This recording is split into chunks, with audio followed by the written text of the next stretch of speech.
Bismillahirrahmanirrahim. Assalamualaikum warahmatullahi wabarakatuh.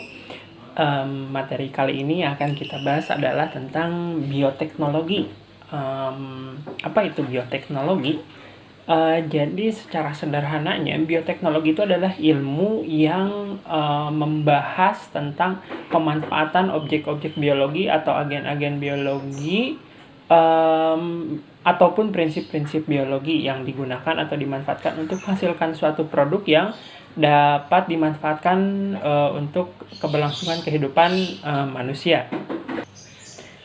Ada dua jenis bioteknologi yang akan kita bahas. Yang pertama ada bioteknologi konvensional dan yang kedua ada bioteknologi modern.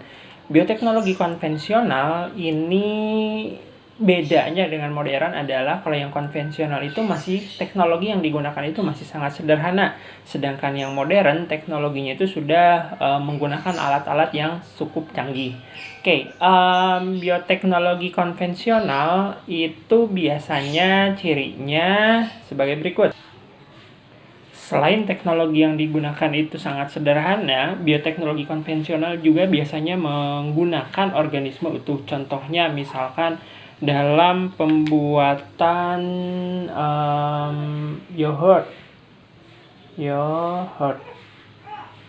Nah, dalam peristiwa atau proses pembuatan yogurt ini menggunakan organisme Lactobacillus bulgaricus dan Streptococcus thermophilus yang utuh. Biasanya didapatkan langsung dari yogurt plain yang biasanya dijual di pasaran. Nah, itu contoh untuk yang konvensional. Sekarang yang modern. Bioteknologi modern biasanya cirinya itu menggunakan teknologi yang cukup canggih. Kemudian biasanya dia hanya memanfaatkan prinsip biologisnya saja, tidak menggunakan seluruh atau satu organisme penuh dalam proses pemanfaatan biologisnya. Kemudian yang terakhir biasanya cirinya itu dia menggunakan rekayasa genetika. Rekayasa itu artinya manipulasi, genetika itu gen, berarti yang dimanipulasinya adalah gen. Biasanya ini nanti akan memanfaatkan berbagai enzim retriksi dan ligase ya untuk memotong dan menggabungkan DNA. Berikut adalah contoh-contoh bioteknologi konvensional dan modern. Yang pertama, contoh untuk bioteknologi konvensional adalah pembuatan yogurt, di mana pembuatan yogurt ini menggunakan bakteri Lactobacillus bulgaricus dan Streptococcus thermophilus untuk memfermentasi susu.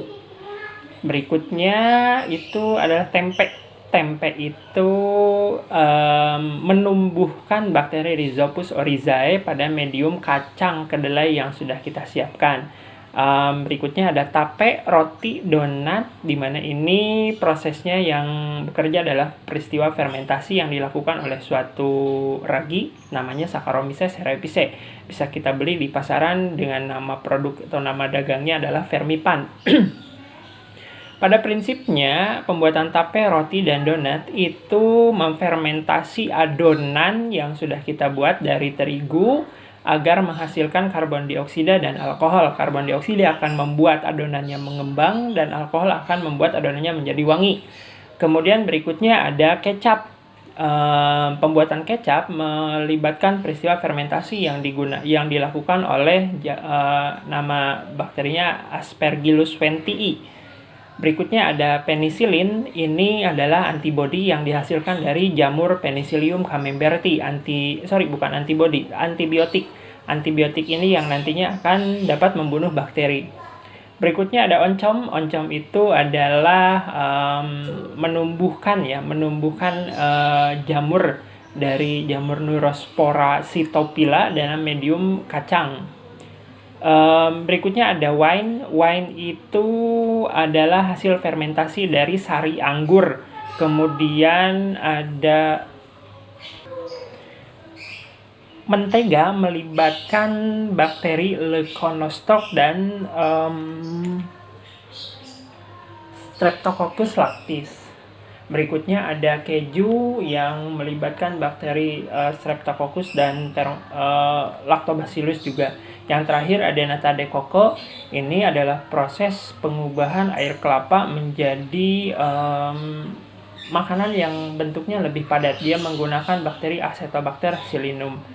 Berikutnya ada 3 contoh yang Bapak masukkan di sini untuk bioteknologi modern. Yang pertama adalah cloning. Cloning itu artinya ya mengklon itu membuat sebuah kopian dari suatu individu.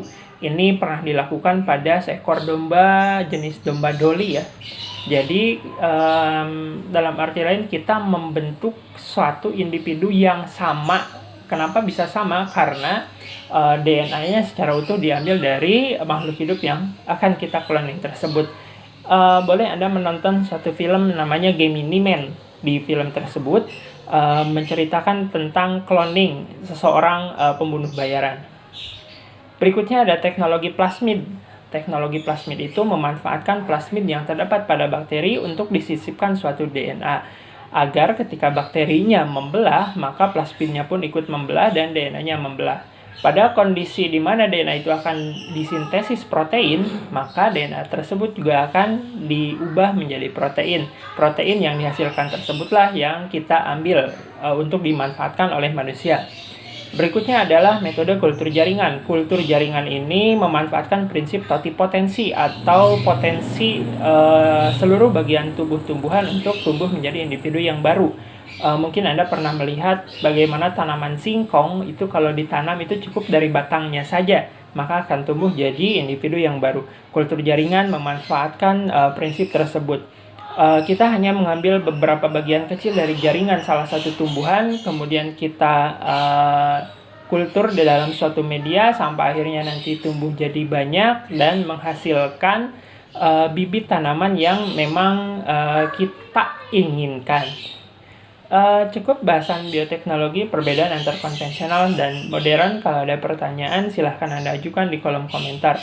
Terima kasih. Assalamualaikum warahmatullahi wabarakatuh.